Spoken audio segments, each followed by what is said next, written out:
အဲ့တော့ဟုတ်လားလေအဲ့တော့ unit 1 to 6ရဲ့ဆရာတို့အကြောင်းအရာတွေစာပိုက်တွေကိုဆရာတို့တိတိကျကျရထားမယ်ဆိုရင်တော့ဒီစကားလုံးလေးရဆရာတို့အေးစစ်စစ်ဖြေနိုင်ပါမယ်။ဘာလဲဆိုတော့ကလေး the initial letters are given အစစကားလုံးလေးတွေလည်းမင်းတို့ကိုနည်းနည်းလေးစဉ်းစားလို့ရအောင်ပေးထားအောင်ပါဦးဆရာတို့က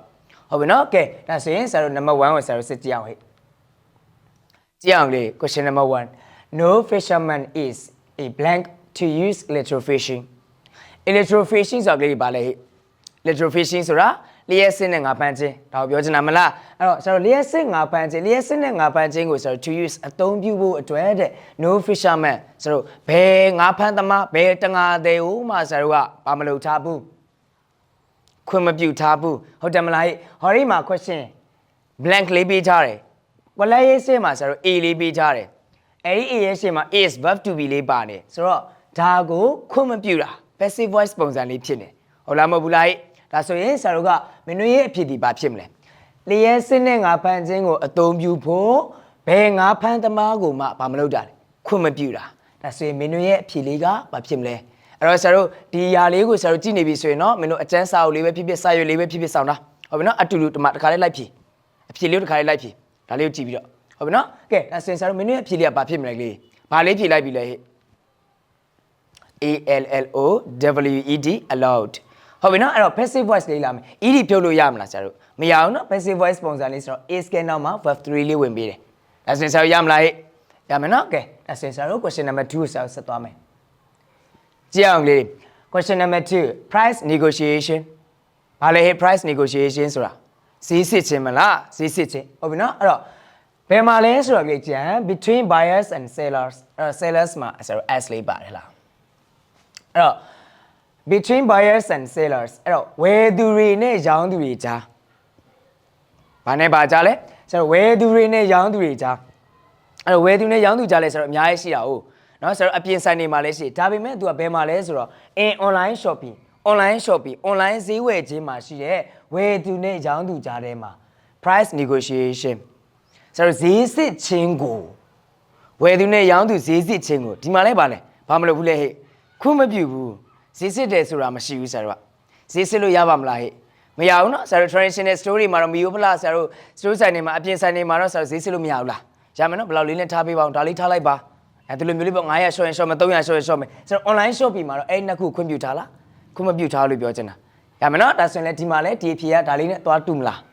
တူမှာပေါ့ဟုတ်ပြီเนาะကဲဒါဆိုရင်ဒါလေးရဲ့အဖြေကလည်း ALLOWED ပါလေ allowed ပဲရမလားဟဲ့ရမယ်နော်အဲ့တော့နှစ်ခုလုံးကဆရာတို့ဘာ voice ပုံစံလေးဖြစ်နေလဲ passive voice ပုံစံလေးဖြစ်နေဒါလေးတွေရောဆရာတို့တစ်ချက်သတိထားမှာပေါ့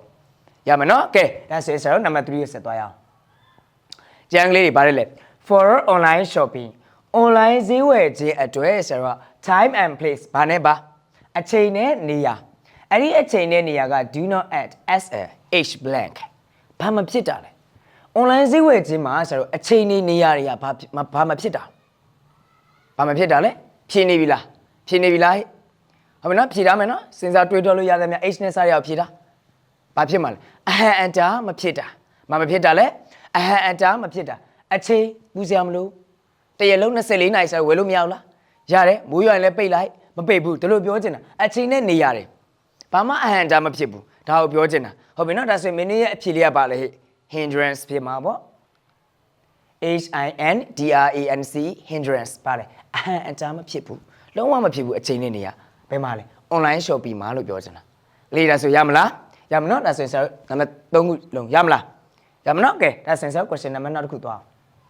ကြည့်အောင်ဟဲ့ there are ဘာလို့ပါတယ်ရှိတယ်ဘယ်မှာရှိရလဲဆိုတော့ in Brunei မှာရှိရဘယ်မှာရှိရလဲ Brunei မှာရှိရဘာတွေရှိရလဲကြည့် rainforest ဘာတွေရှိရလဲမိုးတစ်တော်တွေရှိရဘာတွေရှိရလဲမိုးတစ်တော်တွေရှိရဘယ်မှာရှိရတော့ Brunei မှာရှိတာဟုတ်ပြီဒါဆိုရင်ဆရာတို့က B blank ကိုလိုက်ရဲ့ရှေ့မှာ B လေးပေးထားတယ်ဘလို့မိုးတစ်တော်တွေရှိရလဲအဲ့ဒီမိုးတစ်တော်ထဲမှာဘာတွေရှိရတော့ B နဲ့စာထားတယ်ဒါဆိုရင်ဆရာတို့က Brunei နိုင်ငံအကြောင်းတေချာသိထားပြီဆိုရင်တော့မင်းတို့ချက်ချင်းဖြစ်နိုင်ပြီအဲ့တော့ရတဲ့သူကတော့ရနေတော့မှာဖြေထားမယ်နော်အဲ့တော့အကျန်းစာရွက်လေးပဲဖြစ်ဖြစ်စာအုပ်လေးပဲဖြစ်ဖြစ်ခဲတဲ့နဲ့ဖြစ်ဖြစ်ဘောပင်နဲ့ဖြစ်ဖြစ်တခါလေးဖြေတာ B နဲ့စာထားတယ် rainforest မိုးတစ်တော်တွေရှိမယ် Brunei မှာဘလို့မျိုးတွေရှိမှာလဲမင်းတို့ရဲ့ဖြေကကြည့်အောင်လေး biodiverse BIODIVERSE biodiverse စလုံးပေါင်းတေချာလေးကြည့်မယ်နော် spelling ကိုဟဲ့လား biodiverse ဇီဝမျိုးကွဲမျိုးစုံရှိတဲ့မိုးတစ်တော်ကြီး ဘာမျိုးစုံရှိရလဲဇီဝမျိုးခွဲမျိုးစုံရှိတဲ့မိုးတစ်တော်တွေရှိတယ်ဘယ်မှာရှိရလဲဘရူနိုင်းမှာရှိတာအဲဆိုတော့ဆရာတို့ဘရူနိုင်းအကြောင်းကိုပြန်ပြီးတော့ပြန်တွေးရမှာပေါ့အဲဆိုကလေးရမလားရမနော်ကဲဒါဆိုရင်ဆရာတို့ question နောက်တစ်ခုသွားရအောင်ကြည်စမ်းပါကလေး question number 5 the transaction ဆိုတာဘာလဲအကြောင်းအဝယ်ဟုတ်ပြီနော်အဲ့တော့အကြောင်းအဝယ် can be သိကြတယ်ကလေးတွေဟလားသိကြတယ်ဆရာတို့ဟာဟလားအဲ့တော့ can be တောင်လာမှတော့ဒီနေရာမှာ verb ပဲမင်းတို့ရဲ့ blank ကဟုတ်ပြီနော်အဲ့တော့ can be လာနေပြီကြည်စမ်းကလေးတွေအဲ့တော့ transaction အကြောင်းအဝယ်ကိုဘာမလုပ်နိုင်ဘူးလဲဆိုတော့ကြည့်အောင်ဘာလဲဆိုတော့ unless မလျင်မလားဆိုတော့ we want the product for any reason ဆိုတော့အကြောင်းတစ်ခုခုကြောင့်အကြောင်းအမျိုးမျိုးကြောင့်အကြောင်းတစ်စုံတစ်ရာကြောင့်ဆရာတို့ဝယ်ထားတဲ့ the product ထုတ်ကုန်ကိုဆရာတို့ unless we want ဆရာတို့မလိုချင်တော့ဘူးဆိုရင်ဆရာတို့အလိုမရှိတော့ဘူးဆိုရင်ဟုတ်ပြီနော်အကြောင်းအမျိုးမျိုးကြောင့်ပေါ့အကြောင်းတစ်စုံတစ်ရာကြောင့်ပေါ့မှားထားတဲ့ပစ္စည်းလေးကိုမလိုချင်တော့ဘူးဆိုရင်အဲ့ဒီ transaction အကြောင်းအဝယ်ကိုဆရာတို့ can also be ဘာလုပ်နိုင်လဲဘာလုပ်နိုင်သေးလဲ online shopping မှာတော့ဒါဘာလုပ်နိုင်သေးလဲဖြည့်နေပြီလားဟုတ်ပြီနော်ဖြည့်တာမနော်အဲ့တော့ဘာလုပ်နိုင်သေးလဲပယ်ဖြစ်နိုင်သေးတယ် can be verb 3လေးမလာဘူးလားဟဲ့လာမယ်နော်မင်းတို့ရဲ့အဖြေက cancelled ဘာလုပ်နိုင်သေးလဲပယ်ဖြစ်နိုင်သေးတယ် spelling လေးတခြားမှန်ပါC A N C E L E D cancelled ဟုတ်ပြီနော်ပယ်ဖြစ်နိုင်သေးတယ်ဒါဆိုကလေးရမလားဟဲ့ရမယ်နော်ကဲဒါဆိုရင်နောက်တစ်ခုဆက်သွားပါဦးမယ်ဟလား question number 6ကိုသွားရအောင်ဒါလဲဆရာတို့ shopping ထွက်တာပဲဟဲ့ဟုတ်ပြီနော်အဲ့တော့ one we go shopping ဆရာတို့ shopping ထွက်တဲ့အခါတဲ့ဈေးဝယ်ထွက်တဲ့အခါမှာကလေးကြံ blank ဘာတူလဲတော့မသိဘူး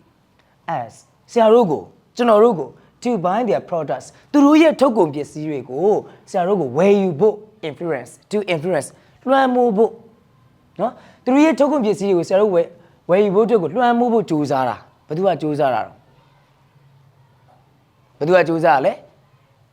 အကြောင်းဝန်ထမ်းတွေကကြိုးစားတာမလားဟုတ်ပြီနော်ဒါလေးနဲ့ဆိုအကုန်နဲ့လိုက်မှာပဲဟဲ့လားဒါလေးတော့ဝတ်ကြည့်ပါအောင်တော်တဲ့အရမ်းမိုက်တာပဲဒီလိုမျိုးလွှမ်းမိုးဖို့ကြိုးစားတာမဝယ်ခြင်းဝယ်ခြင်းအောင်သူတို့ရဲ့ဘာတွေလဲ the products ထုတ်ကုန်တွေဟုတ်ပြီနော်ကဲဒါဆိုရင်ဆရာတို့ s နဲ့စာထားတယ်ဆရာပြောလိုက်ပြီအကြောင်းဝန်ထမ်းတွေတဲ့ဒါဆိုရင်မင်းတို့ရဲ့အဖြေကဘာဖြစ်မလဲဟဲ့ဖြေထားမနော်ဘာလေးဖြစ်မလဲကလေးတွေ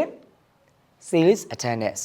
အကြောင်းဝန်ထမ်းတွေဒါဆိုရင်မင်းတို့ရဲ့ verb ကြီးဟာ plural verb ဖြစ်တယ် verb အများဖြစ်တဲ့အတွက်မင်းတို့ဖြည့်လိုက်တဲ့ subject မှာလဲဆရာတို့ဘာထည့်ပေးရမလဲ s ထည့်ပေးရမယ်ဒီလိုနှစ်ခုကတော့ဆရာတို့ကိုက်ညီနေရမယ်ဒါလေးတော့မမေ့နဲ့ဟုတ်ပြီနော်ဘာလဲ sales attendants ဘာလဲအကြောင်းဝန်ထမ်းတွေဆရာတို့လွှမ်းမိုးဖို့ကြိုးစားတာသူတို့ပစ္စည်းတွေဝယ်ဖို့ဒါဆိုရမယ်နော်ကဲဒါဆိုရင်ကလေးနောက်တစ်ခုကြည့်အောင်နောက်တစ်ခုကြည့်မယ်နော်ကဲကြည့်အောင်ကလေး it is only a few blank ဦးနဲ့စာထားတယ် initial letter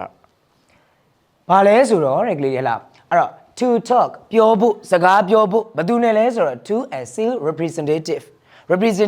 sales representative ဆိုတာဆိုတော့အယောင်ကိုယ်စားလှယ်အဲ့တော့အယောင်ကိုယ်စားလှယ်နဲ့စကားပြောဖို့အတွက်เนาะစကားပြောဖို့ဆိုတော့ for customers ဈေးဝယ်သူတွေအတွက်ကိုဆိုတော့ဝန်ဆောင်မှုပေးထားတာ that provides ပေးထားတဲ့ကွက်လက်ကအနည်းငယ်ပဲရှိတယ်အယောင်ကိုယ်စားလှယ်နဲ့ဒီလိုအပြန်အလှန်ပြောဖို့စကားပြောဖို့အတွက်เนาะဆိုတော့ customer တွေအတွက်လုပ်ပေးထားတဲ့ဝန်ဆောင်မှုပေးတဲ့ဟာကအနည်းငယ်ပဲရှိတယ်ဘာရှိတာလဲအိုနဲ့စာထားတယ်အားလုံးသိပြီးသားပါမင်းတို့ရဲ့အဖြစ်ခါလေးချင်းနိုင်ပြီเนาะဘာလေးလဲဟဲ့ကြည့်အောင်မှန်လားမမှန်လား online shopping malls ဟုတ်ပြီနော် that provides online shopping malls အဲ့တော့ online shopping malls ပါလဲအနည်းငယ်ပဲရှိရဲလို့ပြောချင်တာဟုတ်ပြီလားဆရာတို့ဟော်ရီရဲ့ sales representative အယောင်ကိုယ်စားလှယ်လေးနဲ့အပြန်အလှန်စကားပြောဖို့အတွက်ဆရာတို့ကိုနော်ဝန်ဆောင်မှုပေးထားတဲ့ဟာလေးတွေကပါလဲ online shopping malls လေးနည်းနည်းပဲရှိတယ်လို့ပြောချင်တာကဲကလေးဒါဆိုရမလားဟဲ့ရမှာပါနော်ကဲဒါဆိုဆရာတို့ question နောက်တစ်ခုသွားအောင်လေးကြည့်အောင်ဟဲ့ nowadays ယနေ့ခေတ်မှာယခုခေတ်မှာဆိုတော့ဟုတ်လား large companies အဲ့တော့ company ကြီးတွေက use ဘာလုပ်ပါတယ်အသုံးပြုပါတယ်ဘာကိုအသုံးပြုမှာလဲကလေး an online system ဘာစနစ် online စနစ်ကိုအသုံးပြုကြပြီဘာလုပ်ဖို့လဲ to manage ဘာလုပ်ဖို့စီစဉ်ဖို့ဟုတ်ပြီနော် there သူတို့ရဲ့ဘာတွေကိုစီစဉ်ဖို့လဲကလေးတွေ online system ကိုအသုံးပြုတယ်သူတို့ရဲ့ဘာတွေကိုစီစဉ်ဖို့အသုံးပြုမှာ F နဲ့စထားပြီဖြည့်နေတဲ့သူကဖြည့်နိုင်မှာပဲနော်ဖြည့်ထားတခါလေးစဉ်းစားထား online shopping ပြန်ကြော်ထားကိုယ့်ရဲ့ memory ကိုဟုတ်ပြီနော်ကဲဘာဖြစ်မလဲမင်းတို့ရဲ့ဖြည့်က F နဲ့စထားတယ်သူတို့ရဲ့ဘာတွေကိုစီစဉ်မှာ finances ဘာတွေလဲဟဲ့ finances ဆိုတာဘာတော့ဘာနိုင်ရေးကိစ္စ ဟုတ်ပြီနော်အဲ့တော့ FINANCES finances ဆိုတော့ဘဏ္ဍာရေးကိစ္စတွေကိုစီစဉ်ဖို့အတွက် online system တွေကိုအသုံးပြုကြတယ်ဘယ်သူတွေကအသုံးပြုတာ large companies ကုမ္ပဏီကြီးတွေကအသုံးပြုမှာဒါဆိုရင်အားလုံးရမလားရမယ်နော်ဒါဆိုရင်အခုဆရာတို့ဖြေခဲ့တဲ့၈ကျောင်းရှိပြီမင်းတို့ဘယ်နှကျောင်းမှန်ပြီလဲဟုတ်ပြီနော်ကိုအမှန်ချင်းချစ်တာအမှားချင်းချစ်တာပြင်တာအဲ့တော့ဆရာတို့ဒီနေ့ကိုဆရာတို့49ကျောင်းအကျောင်း50လောက်သွားမှာဟုတ်ပြီနော်အဲ့တော့ဒါမင်းတို့ဖြေခိုင်းတာပေါ့သဘောတရားတော့ pre test ဟုတ်ပြီနော်အဲ့တော့ဘယ်နှမှတ်ရမလဲပေါ့ကိုတေချာလေးဖြေတာဟုတ်ပြီနော်ကဲလိုက်ဖြေတာကဲဒါဆရာနောက်တစ်ခုသွားအောင်လေး question number 9ကိုကြည့်အောင်အဲ့တော့ the products ထုတ်ကုန်နေဘာလဲဟဲ့ထုတ်ကုန်နေ we want ကျွန်တော်တို့လိုတဲ့ထုတ်ကုန်နေကျွန်တော်တို့အလိုရှိတဲ့ကျွန်တော်တို့လိုချင်တဲ့ထုတ်ကုန်နေဒါကိုဒီမှာကျန်းလေး can be ဟိုမှာကွက်လက်ပေးထားပြီတေချာနေပါပြီ verb လာမှာပါပဲဟုတ်ပြီနော်အဲ့တော့ကြည့်အောင်ဘာလဲဆိုတော့အဲ့တော့ကျွန်တော်တို့လိုချင်တဲ့ထုတ်ကုန်တွေကိုတဲ့ using a search engine ဒီ search engine ဆိုတာဘာလဲ search engine ဆိုတော့ဆရာတို့နမူနာလိုလေးဆွဲပြမယ်ဆိုရင်ရှာဖွေတဲ့ဟာလေးပါပဲဒီလိုမျိုးပုံစံလေးဟုတ်လားမဟုတ်ဘူးလား Facebook တို့ဘာတို့မှာဆရာတို့ပါလားမပါဘူးလားပါနော်ဒါ search engine လို့ပြောတာရှာဖွေတဲ့နေရာလေးလေဟုတ်ပြီနော်ဒါလေးကိုအသုံးပြုပြီးတော့ဆရာတို့ကလေးဟဲ့လား by entering the keywords စကားလုံးလေးတွေကိုဆရာတို့ရိုက်နှိပ်ခြင်းအပြင်ဆရာတို့လိုချင်တဲ့ထုတ်ကုန်လေးတွေကိုဘာလုပ်နိုင်တာလဲဥပမာဆိုပါစို့ဆရာကဟလာဂျီရန်ဆိုအင်ဂျီရရှိတယ်ဆိုဒါလေးကိုရိုက်ထည့်လိုက်မယ်ဘာလေးကြားလားဒီအင်ဂျီလေးကြားလိုက်ရှာဖွေတာဟုတ်လားမဟုတ်ဘူးလားဟဲ့ဟုတ်တယ်နော်အဲ့တော့ can be ဘာလာမလဲ verb 3လာမယ်ရှာဖွေတာက look လုံးနဲ့ရပါမလားမရဘူးနော်အဲ့တော့ looked look ပြီးမှဘာလာမလဲ for လေးလာဒါဆိုရမလားဖြည့်ကြည့်အောင်လေးလွဲနေတယ်ဟုတ်ပြီနော်ဘာလေးထည့်ရမလဲဆရာလွဲနေတယ်ဟလားအဲ့တော့ဘာလေးထည့်မလဲဒီနေရာမှာ s နဲ့မှာဘာလေးထည့်မလဲ ed ထည့်မယ်ဆရာတစ်ချက်နည်းနည်းပြင်ပေးမယ် s နဲ့မှာဘာလေးဝင်မှာလဲ ed လေးဝင်ရမှာနော်ကလေးတွေဟလား can plus be plus verb 2ဒီလေးမှန်ဒါဆိုအားလုံးရမလားရမယ်နော်ဒါဆိုရင်ဆရာတို့ question number 9ထိအားလုံးအဆင်ပြေမလားဟဲ့ပြင်မယ်နော်ဒါဆိုရင်ဆရာတို့နောက်80သွားအောင်မယ်ဟုတ်ပြီနော်ကဲကြည့်အောင် question number 10ကိုကြည့်အောင်ကလေးဒါလည်း online shopping ပဲလာပြန်မြဲလားအဲ့တော့ online shopping online ဈေးဝယ်ခြင်းကတဲ့ ACLPS hubs ဘာလို့ပါတယ်အကူအညီပေးပါတယ်ကူညီပေးပါတယ် subject ရဲ့ verb လေးဘယ်သူတွေကိုကူညီပေးတာလဲဟဲ့ blank buyers ဝယ်သူတွေဒီမှာ noun လေးပါနေပြီကလေးတွေ noun ရဲ့ရှေ့မှာ f လေးနဲ့စာထားတယ်စဉ်းစားကြည့်ပေါ့ adjective လား pronoun လား verb လားဒါလေးတစ်ချက်စဉ်းစားကြည့်ပေါ့ဆရာတို့ကဟုတ်ပြီနော်အဲ့တော့ဘာလို့ဖို့ကူညီပေးတာလဲ after a good search ဆရာတို့စိတ်ကြိုက်ရှာဖွေပြီးမှနော်စိတ်ကြိုက်ကိုတကယ့်ကိုစိတ်တိုင်းကျရှာဖွေပြီးမှ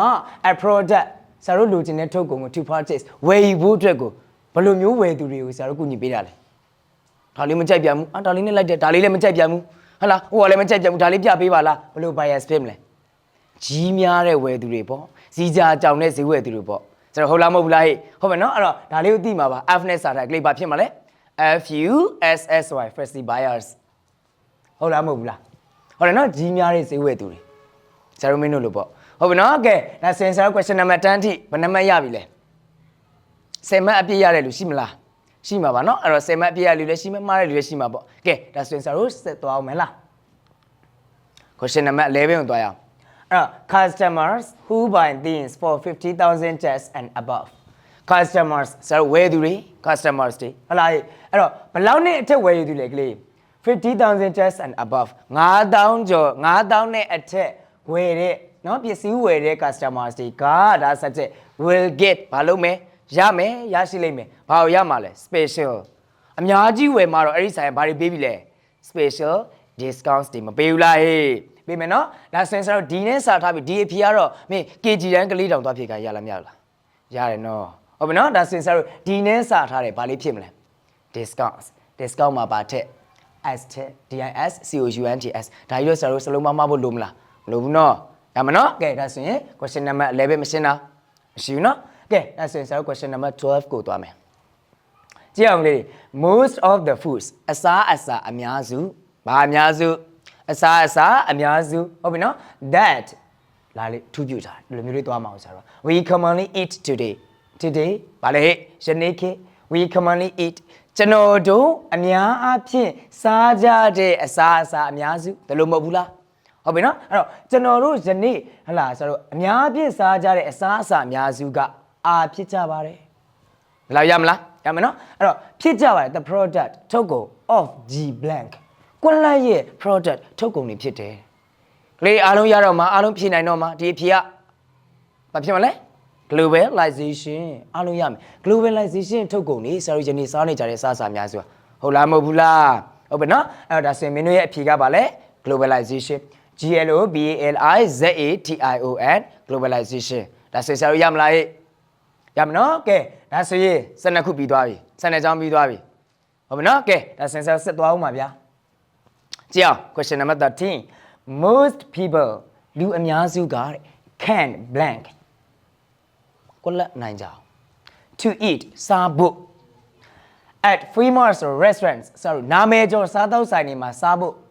မကွက်လက်ကြဘူးတဲ့။ဘာကြောင့်လဲအကြောင်းပြချက်ရှိတယ်ကလေးတွေဟလာကြည့်အောင် as the food sold there အဲ့ဒီစားသောက်ဆိုင်တွေမှာ sold ရောင်းတဲ့ the foods အစားအစာတွေကလေဆိုတော့ are quite expensive တော်တော်လေးကိုဈေးကြီးတဲ့အတွက်ကြောင့်အဲ့ဒီနာမည်ကျော်စားသောက်ဆိုင်တွေမှာစားဖို့အဲ့ဒီလူအများစုကဘာမလုပ်နိုင်ကြဘူးမတက်နိုင်ကြဘူးcan ရေနောက်မှာ verb 1 present simple tense infinitive verb 1အများကြီးမလိုက်ဘူးလားဟဲ့လိုက်မယ်နော်မင်းတို့ရဲ့အဖြေလေးကဘာလေးဖြေလိုက်တယ်လဲ effort effort ရမလားရမယ်နော်အေးမားနေပြီဆရာမှားသွားပြီအဲ့တော့ဆရာမှားတော့ sorry တပည့်မှားတော့ပြောတည်ဟုတ်ပြီနော်အဲ့တော့ can afford ထည့်ရမယ်ဟုတ်ပြီနော်အဲ့တော့ဆရာတို့ ABL လေးဖြုတ်ပေးကလေးဒါလေးဖြုတ်ပေးရမယ်ဒါမှမပါအောင်ဟုတ်ပြီနော် effort ပဲထည့်ရမယ် effort can afford မတတ်နိုင်ဘူးလို့ပြောချင်တယ်အဲ့ဆိုဆရာတို့ရမလားရမနော်အေးဟုတ်ပြီဒါဆိုဆရာတို့နောက်တစ်ခုဆက်သွားမယ် we should blank off the fact that fast food is often made from cheaper ingredients အဲ့တော့ we ကျွန်တော်တို့ကဆိုတော့ဟုတ်လား should blank ကိုလက်တင်ပါတယ်ဘာလို့တင်ပါတယ်ကိုလက်တင်ပါတယ် of the fact FACT fact အချက်ကိုသတိပြုတင်အေးအဖြေတောင်ပါကုန်ဟုတ်ပြီနော်အဲ့တော့ the fast food အဲ့တော့အမြန်စားတွေကိုဆရာတို့ဟာလား from cheaper ingredients အဲ့တော့ cheaper ingredients ဆိုဆရာတို့ပို့ပြီးတော့ဈေးသက်တာဟုတ်ပြီနော်အဲ့တော့ပို့ပြီးတော့ဈေးချိုတယ်ပို့ပြီးတော့ဈေးသက်တာတဲ့ဆရာတို့ဒီပါဝင်ပစ္စည်းတွေကနေပြုလုပ်ထားတယ်ဆိုတဲ့အချက်ကိုတော့ဆရာတို့ဘာလို့ကြားတဲ့လဲသတိပြုတင်ကြတယ်အားလုံးရဲ့အဖြေလေးကမင်းတို့ဖြေလိုက်တဲ့အဖြေလေးက B နဲ့စတယ်ဘာလေးဖြေလိုက်လဲ beware ဟုတ်လားမဟုတ်ဘူးလား BEWARE beware အဲ့ဆိုရမလားရမနော်ကဲအဲ့ဆိုရင်ဆရာတို့နောက်တစ်ခုသွားရအောင်ကဲ question number 15ကိုကြည့်အောင်လေးလေလားအဲ့တော့ဒီမှာပါလဲဆရာတို့ the usual meals of many people အဲ့တော့လူများစွာစားလေးရှိတဲ့အစားအစာလူပေါင်းများစွာကစားလေးရှိတဲ့အစားအစာစားနေကြအစားအစာတွေကိုတဲ့ have been replaced အစားထိုးကြတယ်ဘာတွေနဲ့အစားထိုးမှလဲဆိုတော့ by all sorts of sea blank originating from different parts of the world အဲ့တော့ကမ္ဘာနေရာအသီးသီးကနေပြီးတော့ originating ဆိုတော့စတင်ပြီးတော့ပေါ်ပေါက်လာခဲ့တဲ့เนาะဆိုတော့စတင်လာခဲ့တဲ့ source ကအမျိုးအစားအလုံးဘာအမျိုးအစားတွေနဲ့အစားထိုးမှလဲဆရာတို့ကဆရာတို့ပုံမှန်စားနေကြထမင်းနေဟင်းနေဟုတ်လားပုံမှန်စားနေကြအစားစားဒီနေရာတွေမှာဒါတွေနဲ့လာပြီးစားထိုးမှဘာတွေနဲ့စားထိုးမှလဲကလေးစီနဲ့စားထားတယ်အားလုံးဖြေလိုက်ကြပြီလားမဖြေလိုက်ကြလဲ cuisines ဘာလဲဟဲ့CUISINES cuisines ချက်ပြုတ်နည်းဟလားအစားအစာမျိုးစုံဟလားချက်ပြုတ်နည်းဒါမျိုးစုံနဲ့ဆရာတို့ဗာလဲအစားထိုးလိုက်ကြတာအဲဆိုရမလားရမနော်ကဲဒါဆိုရင်ဆရာတို့နောက် sentence တစ်ခုဆက်သွားမယ်ကြည့်အောင်ဟေ့ one of the cheaper blank is high fat meat ဆရာပြောလို့ရှိတယ်မင်းတို့ချက်ချင်းကိုရေးလိုက်ကြတော့မှာဟုတ်ပြီနော်လွယ်လုံးလို့ဗာလဲဆိုတော့ one of တစ်ခု cheaper ဆရာတို့ပို့ပြီးတော့ဈေးသက်တာတဲ့ quality တွေကတစ်ခုဟာ is ဖြစ်တယ် high fat meat ဘယ်လိုလဲဟေ့အစီဓာတ်မြင့်မာတဲ့အသားဖြစ်တယ် cheaper I နဲ့စထားတယ်အလုံးပါဖြစ်လိုက်ကြလဲ ingredients မှာဆိုတော့ s မထည့်လို့မရဘူး one of ဖြစ်နောက်မှာ noun အများလိုက်ရမယ်ဟုတ်ပြီနော်ဒါကြောင့်မလို့မင်းတို့ရဲ့အဖြေကပါလဲ INGREDIENTS ingredients ပါဝင်ပစ္စည်းတွေဒါတွေကတခုက high fat meat အစင်ရမလားရမနော်ကဲအဲ့ဆိုရင်ဆိုတော့နောက်တစ်ခုသွားမယ်ကလေး the various blank people in Myanmarဆိုတော့မြန်မာနိုင်ငံမှာရှိတဲ့အမျိုးမျိုးသောကွက်လက်လူတွေကဝဲဘာလုပ်ကြပါလဲဝဲဆင်ကြပါတယ်ဆိုတော့ဘာတွေဝဲဆင်မှာလဲ they are colorful costumes ကပါလဲဝဲစားတွေ colorful ဆိုတော့အရာအသွေးအစုံရှိရဲ့အရန်ကိုလှပတဲ့ဝဲစုံတွေကိုဝဲဆင်ကြတယ်ဘလူတွေကဝဲဆင်ကြရလဲမြန်မာနိုင်ငံမှာရှိတဲ့ဒေသခံတိုင်းသားလူမျိုးတွေမလား ID နဲ့စာထားတယ်travel in Southeast Asia 2 ရဲ့ unit 6မြန်မာအပိုင်းဘာလေးထည့်လိုက်လဲ DIGENOUS indigenous ဒေသခံတိုင်းသားလူမျိုးတွေဟုတ်ပြီနော်ဒါတွေကဟောဒီလိုမျိုးဝယ်စားတွေကိုဆရာဝတ်ဆင်ကြတယ်ကဲဒါဆိုရင်ဒါလေးလည်းအပြည့်မှန်ရဲ့လားအဲ့တော့မှန်တဲ့သူလည်းရှိမယ်ဆရာမှားတဲ့သူလည်းရှိမယ်ဟုတ်ပြီနော်အဲ့တော့သေချာလေးဟုတ်ပြီနော်ကဲဒါဆိုရင်ဆရာနောက်တစ်ခုသွားရအောင်ကဲကလေးကြောင် the consumption of unhealthy food ဆိုတော့မကျန်းမာစေတဲ့အစားအစာတွေ consumption စားသုံးခြင်းဟုတ်ပြီနော်စားသုံးခြင်းကတဲ့ can blank and negative effect on food safety ဆိုတော့ food safety အစားအစာဘေးကင်းမှုမှာတဲ့ဆိုတော့မကောင်းတဲ့အကျိုးရလဒ်ပြောရရင်စိုးကျိုးပေါ့ဒါကိုဘာလုပ်လာနိုင်လဲတည်ယူလာနိုင်တာပေါ့မကျန်းမာတဲ့အစားအစာတွေစားတာဟုတ်ပြီနော်ဒါဆိုရင်ဆရာတို့ခံနေနောက်မှာဆရာတို့ဗာလေးထည့်လိုက်လေဟဲ့ထည့်ပြီလားကဲကြည့်အောင်အဖြစ်မမှန်တက်ရအောင်ဆရာတို့ဗာလေးထည့်လိုက်လေ bring ထည့်လိုက်ပြီလားမှန်ပါပါနော်အဲ့တော့ဟလာအဲ့တော့မကျန်းမာတဲ့အစားအစာတွေကိုစားသုံးခြင်းကဆရာတို့ food safety เนาะအစားအစာဘေးကင်းမှုမှာဘယ်လိုဖြစ်เสียရလဲเนาะမကောင်းတဲ့အကျိုးရလဒ်တွေကိုတည်ဆောင်လာနိုင်တာဒါဆိုရင်ရမှာပါเนาะကဲဒါဆိုရင်ဆရာတို့ question number နောက်တစ်ခုကိုသွားမယ်ကလေး number 19 to be more helpful ပို့ပြီးတော့ဆရာတို့ကျန်းမာဖို့ဘာလို့ဖို့ပို့ပြီးတော့ကျန်းမာဖို့ we can blend ultra processed foods with whole foods အဲ့တော့ပို့ပြီးတော့ဆရာတို့ကျန်းမာစေဖို့အတွက်ကို we can blend ultra processed food ဆိုတာကဆရာတို့အလွန်အကျွံ ultra အလွန်အကျွံကိုဆရာတို့ပြုပြင်ထားတဲ့အစားအစာတွေကိုဒါမကောင်းတာเนาะဒီလိုစားစားတယ်အလွန်အကျွံကိုပြုပြင်ထားတဲ့အစားအစာကိုဘာတွေနဲ့လဲ with whole foods ဆိုတော့ပြေဝအစားအစာတွေနဲ့ဘာလုပ်နိုင်ပါတဲ့အစားထိုးနိုင်ပါတယ်ဒါဆိုရင်မင်းတို့ရဲ့အဖြေလေးကREPLACE replace ခိုင်ရင်နောက်မှာ infinitive verb ဒါလေးထည့်လိုက်တာမှန်ရဲ့လားမှန်တယ်နော်ကဲဒါဆိုရင်ဆရာတို့နောက်တစ်ခုသွားအောင်လေ question number 20 some people လူအချို့က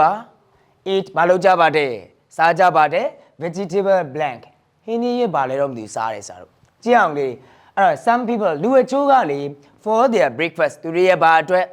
မနေ့စာအတွက်ဘာလုပ်ကြပါတယ်စားကြပါတယ်ကြည့်ကြည့်အောင်ဘာနဲ့စားမှလဲဆိုတော့ from the previous evening ဆိုတော့လွန်ခဲ့တဲ့ညကနေနော်ပြီးခဲ့တဲ့ညကနေပြီးတော့ဆိုတော့ကြံခဲ့တဲ့ rice left over ပြောရရင်ထမင်းကြံလေးပေါ့ထမင်းကြံလေးနဲ့ဆိုတော့ဘာတွေနဲ့စားမှာတော့ vegetable fritters ဟင်းသီးရွက်ကြော်လေးအကြော်လေးတစ်ခုခုနဲ့စားမှာပေါ့ထမင်းကြံလေးနဲ့အရင်စားနေကြပုံစံလေးဟုတ်ပြီနော်ကဲဒါဆိုရင်မင်းတို့ရဲ့အဖြေတွေကဘာလေးထည့်လိုက်လဲ FRITTERS ဒါဆိုရမလားဟဲ့အမနော်ကဲဟုတ်ပြီအဲ့တော့ question number 21ဆိုတော့ကြည့်အောင်ဟဲ့အဲ့တော့ A နဲ့စထားတယ်မင်းတို့ရဲ့ initial letter ဟုတ်ပြီနော်အဲ့တော့ A blank are usually found လေအဲ့ဒါတွေကိုဆရာတို့တွေ့ရလေးရှိတယ်လို့ပြောချင်တာဒီမှာလေးဆရာတို့ passive voice နဲ့သုံးထားတာပဲဟုတ်ပြီနော်အဲ့တော့ဘာတွေလဲတော့ဆရာတို့မသိဘူးဒါတွေကိုဆရာတို့တွေ့ရလေးရှိတယ်ဘာတွေကိုတွေ့ရမလဲဆိုတော့ဒီမှာနော်ဒါတွေတွေ့ရမယ်အဲ့တော့ဘယ်မှာတွေ့ရမှာလဲလေးကြည့် in South and Southeast Asia ဆရာတို့တောင်အာရှနဲ့အရှေ့တောင်အာရှမှာနော်အဲ့တော့တောင်အာရှနဲ့အရှေ့တောင်အာရှမှာရှိတဲ့ဆိုတော့ in coastal areas ဆိုတော့ကမ်းရိုးတန်းဒေသတွေမှာအဲ့ဒါတွေကိုဆရာတို့တွေ့ရလေးရှိတယ်ဒီဘာတွေကိုတွေ့ရလဲဟဲ့ A နဲ့စထားတယ်တောင်အာရှနဲ့အရှေ့တောင်အာရှမှာရှိတဲ့ကမ်းရိုးတန်းဒေသတွေမှာဘာတွေကိုတွေ့ရမလဲတို့ခြာရထားမယ်နော်အဖြေကဘာလဲဟဲ့ Aori dolphins အဲ့တော့ Aori လင်းပိုင်တွေကိုအဲ့ဒီမှာဆရာတို့တွေ့ရမယ် dolphins မှာဆရာတို့ဗာထည့်ပေးမှလဲ S ထည့်ပေးမယ်ဒါဆိုရင်ဆရာတို့အဖြေနဲ့မင်းတို့အဖြေနဲ့တူမယ်လို့ထင်တယ်နော်အဲ့တော့ Aori dolphins ဒါဆိုရမလားဟဲ့ရမနော်ကဲဒါဆိုရင်ဆရာတို့နောက် sentence တစ်ခုတက်ဦးမယ်ကြည့်အောင်အဲ့တော့ with stills ဆိုတာကဆရာတို့ဟိုလေချွန်တန်ကိုပြောချင်တာဟုတ်ပြီနော်အဲ့တော့လေချွန်တန်လေးတွေနောက်ခုလေချန် CLCKS clicks ကဟိုတစ်ချက်ချက်မြည်တဲ့အတန်လေးကိုပြောချင်တာချက်အဲ့လိုမျိုးမြည်တဲ့အတန်လေးကိုဆိုတော့ပြောချင်တာဟုတ်ပြီနော်နောက်တစ်ခုကကျတော့ squeeze ကဘာလဲဆိုတော့ဟိုကြီးနဲ့အဲ့လိုမျိုးဘယ်လိုလဲစူးစူးရှာရှာអော်တဲ့အတန်တွေပေါ့အတန်၃မျိုးပါမယ်အဲ့ဒါတွေကကလေးတွေအာဖြစ်တယ်ဘာလဲဆိုတော့ကြည်စမ်း Aori dolphins produce အဲ့တော့ Aori လင်းပိုင်တွေ that produce ထုတ်လုပ်လိုက်တဲ့ဘာတွေဖြစ်မလဲဒီမှာမင်းတို့ဆိုတော့ initial letter တော့ဆရာမပေးထားဘူးတကယ်ကတော့ဆရာတို့ဘာလေးပေးထားမှာလဲ S လေးပေးထားမှာဘာလေးပေးထားမှာလဲဟဲ့ S လေးပေးထားမှာဒါဆိုတော့မင်းတို့သိမှာပဲအဖြေကဘာလဲ SOUNDS sounds ဖြစ်မှာပေါ့ဒီ Aori လင်းပိုင်တွေဆရာတို့ထုတ်လုပ်လိုက်တဲ့အတန်တွေကိုဟုတ်ပြီနော်ဒါဆိုရင်ဆရာတို့ဒီရဲ့ question number 22ရဲ့အဖြေကလေးပါလေဟဲ့ sounds ဖြစ်မှာပေါ့ဆရာတို့ဒါဆိုရင်ရမယ်နော်ကဲဒါဆိုရင်နောက်တစ်ခုဆရာတို့ဆက်သွားအောင်မယ် question number 23ကိုသွားရအောင် the kind of အမျိုးအစား blank fish ကွက်လက်ငါးအမျိုးအစားတဲ့အဲ့တော့ဆိုကြရင်ကွက်လက်ငါးအမျိုးအစားဖြစ်တဲ့ the dolphin အဲ့ဒီလင်းပိုင်မှာလေကလေး has ရှိတယ်ဘာရှိမှလဲဟဲ့ကြည်စမ်း a long pointed snout ရှည်လျားတဲ့ဆရာတို့ဟိုနှုတ်သီးချုံကြီးရှိတာပေါ့အဲ့တော့ဘာဖြစ်မှလဲ dolphin လင်းပိုင်ဘာအမျိုးအစားလဲ as လေးနဲ့စာပေးထားတယ်မင်းတို့အားလုံးရဲ့အဖြေကဘာလေးရေးလိုက်လဲ SEAC ဟုတ်ပြီနော်အဲ့တော့ပင်လယ်ငါးအမျိုးအစားဖြစ်တဲ့ dolphin လင်းပိုင်အဲ့ဒီမှာရှည်လျားတဲ့ဘာရှိမှလဲနှုတ်သီးချုံကြီးရှိတာဟုတ်ပြီနော်ဒါဆိုရင်ဆရာတို့အဖြေရမှာပါရမလားဟဲ့ရမနော်ကဲဒါဆိုရင်ဆရာတို့ question နောက်တစ်ခုဆက်သွားမယ်ကြည့်အောင်နော်အဲ့တော့ one early dolphins breed အဲ့တော့ဆရာတို့ Ayeyarwady လင်းပိုင်နေဟုတ်ပြီနော် Ayeyarwady လင်းပိုင်တွေကဆရာတို့ဘာလုပ်တဲ့အခါအသက်ရှူကြတဲ့အခါမှာသူတို့ကတဲ့ကလေးကျန် out of the water ရေထဲကနေပြီးတော့ only the head ခေါင်းကိုပဲဘာလုပ်ထားတာလဲရေတွေကနေပဲဆိုတော့ခေါင်းကိုပဲဘာလုပ်ထားတာလဲသူတို့အသက်ရှူကြတဲ့အခါမှာမင်းတို့ပုံနေမြင်ဘူးမှာပဲ Ayeyarwady လင်းပိုင်ပုံနေရေပင်လယ်ပြင်ကြီးဒါမှမဟုတ်လဲ Ayeyarwady မြစ်ပြင်ကြီးအဲ့ဒီကနေရေတွေကနေဘာလေးပဲထုတ်ထားတယ်ခေါင်းလေးပဲထုတ်ထားပြီးတော့အသက်ရှူကြတာဟုတ်လားမဟုတ်ဘူးလားဟုတ်ပါနော်ကဲဒါဆိုရင်မင်းတို့ရဲ့အဖြေက B လေးနဲ့စာထားတယ် verb လေးဝင်ရမယ် hori မှာ subject ရှိနေတယ်လေ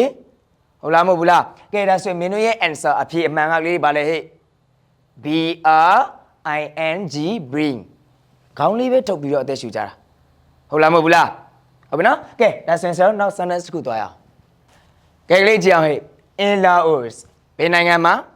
လာအိုနိုင်ငံမှာ Ayeyarwady dolphins Ayeyarwady လင်းပိုင်တွေကိုဆိုတော့ are found ဘာလို့ရပါတယ်တွေ့ရတယ်လို့ပြောချင်တာဘယ်မှာတွေ့ရမှာလဲဟဲ့ in Black River မြစ်ထဲမှာ M နဲ့စထားတဲ့မြစ်ထဲမှာဆိုတော့ Ayeyarwady ဆိုတော့လင်းပိုင်တွေကိုတွေ့ရတယ်လာအိုနိုင်ငံမှာဘယ်မြစ်ဖြစ်မလဲဒါဆိုရင်ဆိုတော့လာအိုနိုင်ငံအကြောင်းကိုသိချဖတ်ထားရင်တော့ဆိုတော့သိမှာပေါ့sorry ဘာလဲ Ayeyarwady dolphins sorry เนาะအဲ့တော့ Ayeyarwady လင်းပိုင်အကြောင်းကိုတိတိကျကျသိထားရဆိုရင်เนาะဆိုတော့ဒီကဖြစ်နိုင်မှာပဲလေဘာမြစ်ဖြစ်မလဲ M နဲ့စထားတယ်လာအိုနိုင်ငံမှာ okay မင်းတို့ရဲ့အဖြေကမဲခေါင်မြစ် MEKONG ဒါတော့ဆိုတော့ spelling မလို့မရအောင် MEKONG မဲခေါင်အဲ့ဆိုရမလားအဲ့တော့ Ayeyarwady လင်းပိုင်တွေကိုအဲ့ဒီမြစ်ထဲမှာလည်းတွေ့နိုင်တယ်ဟုတ်ပြီနော်မဲခေါင်မြစ်ထဲမှာအဲ့ဒီမဲခေါင်မြစ်ကဆိုတော့ဘယ်မှာရှိရလဲလာအိုနိုင်ငံမှာရှိရအဲ့ဆိုရမလားဟဲ့I'm not okay. So now sentence could teach on so. Jiangli are the catching and killing of dolphins. So limba ni go touching. Jama mo buso le pansy chin. Dari go re. Ero no dari go sara by Department of Fisheries. So ngalo ngan uzi thana. ဟုတ်ပြီနော်အဲ့တော့ရေလုပ်ငန်းဦးစီးဌာနငါလုပ်ငန်းဦးစီးဌာန department ငါဌာနအဲ့ဒါကအဲ့ဒီလင်းပိုင်တွေကိုတက်ဖြတ်တာတွေဖမ်းဆီးတာတွေကိုsorry ဒီမှာဒါကခံရတဲ့သူဖြစ်နေတယ်ဒါကလှုပ်တဲ့သူဖြစ်နေတယ်ဒါဆိုရင်ဆရာတို့နည်းနည်းလေးမေးခွန်းလေးလွဲနေကလေးဒီမှာ is ပါမယ်နော်အဲ့တော့ the catching and killing of dolphins is ဒီလိုလေးပါအဲ့တော့အဲ့ဒီလင်းမိုင်တွေဖမ်းဆီးခြင်းတပ်ဖြတ်ခြင်းကိုအဲ့ဒီဌာနကြီးကဘာလုပ်ထားပါတယ်တာမြင့်ထားပါတယ်ဒါဆိုရင်ဆရာတို့က verb to be လေးပါနေတဲ့အတွက်မင်းတို့ရဲ့အဖြေသည် passive voice ဖြစ်ရမယ်နော် verb 3ဖြစ်ရမယ်ဒါဆိုရင်ဘယ်လိုလေးထည့်မလဲတာမြင့်တာက PROHIBINT အဲ့ဒါလေးပဲဖြစ်လို့ရပါမလားမရဘူးနော်ဗာလေးထည့်ပေးမှလဲ ED လေးထည့်ပေးမယ် is prohibited ဟုတ်ပြီနော် is prohibited ဟုတ်ပြီနော်အဲ့တော့မိကုံးများမှားနေရလို့ဆရာတို့ပြောလိုက်တာတကယ်လို့သာလျင်ဆရာတို့ကဒီတိုင်းလေးပဲဆရာထားလိုက်မှာမပြင်ပေးဘူးဆိုရင်မင်းတို့ဒီလိုထည့်ပေးရမှာဒါတော့နည်းနည်းပြေးရမယ်ဟုတ်ပြီနော်အဲ့တော့ဒါဆရာပြင်ပေးလိုက်တာပဲရှိတယ်တကယ်လို့ is မပါဘူးဆိုရင်မင်းတို့ရဲ့အဖြစ်ဒီလို equity လာရမှာအဲ့ဆိုရမှာနော်ကဲဒါဆိုရင်ဆရာတို့နောက် sentence ခုတွားရအောင်ဟုတ်လားနောက်ခုဆရာတို့ကြည့်စမ်းပါ Ayeyarwady dolphins Ayeyarwady လင်းပိုင်တွေကိုခံမီစင်းဆရာတို့ဘာလုပ်နိုင်ပါလဲတွေးနိုင်ပါတယ်ဘာလုပ်နေရလဲဆိုတော့ကလေးကြည့်စမ်း hitting ဘာလုပ်နေကြထူရိုက်နေကြတာတွေ့ဘူးမနော်ငါးတွေလူးနေတာလင်းပိုင်တွေဘာလုပ်နေရမင်းတို့တွေ့ဘူးမ the water ရေကိုလေ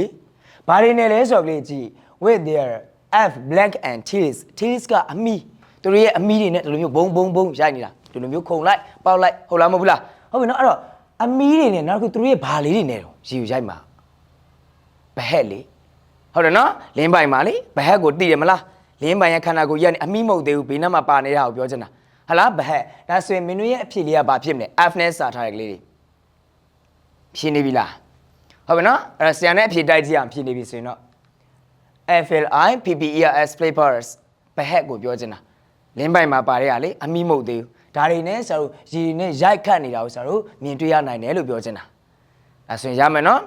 ရမယ်နော်ကဲဒါဆိုရင်ဆရာနောက် sentence ကိုသွားကြအောင်စို့ကြည့်အောင် the population ဆိုကလေးပါလေ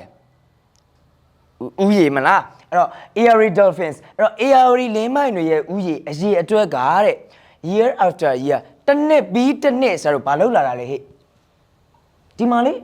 တားမြစ်ထားတယ်ဆိုတာလုတ်တဲ့လူဆရာတို့ရှိလို့ဖမ်းကြတယ်တတ်ကြတယ်ဒါကြောင့်တားမြစ်ထားတာဒါတွေကြောင့်မလို့တစ်နှစ်ပြီးတစ်နှစ်သူ့ရဲ့ဥယေဘာလုပ်လာကြဆင်းလာတာဟုတ်လားမဟုတ်ဘူးလားဟုတ်ပါနော်အဲ့တော့ဒီမင်းတို့ရဲ့အဖြေလေးကဘာဖြစ်မလဲ decline မှာကလေးဘာလေးထည့်ပေးမှလဲ s လေးထည့်ပေးမယ်နော်အဲ့တော့ declines declines ဘာလုပ်လာတယ်ကျဆင်းလာတယ်ကြောင်းရင်းကတော့ဒါကြောင့်ပဲဟုတ်ပြီနော်ဒါကြောင့်ပဲဒါကြောင့်လဲဒါကြီးကတားမြစ်ရတာရမလားဟုတ်ပြီနော်ကဲဆက်တက်မယ်ကြည့်အောင်ဟဲ့ the word memory မှတ်ဉာဏ်ဒါဆိုရင်ဆရာတို့ဒါ unit ဘယ်လောက်ကတော့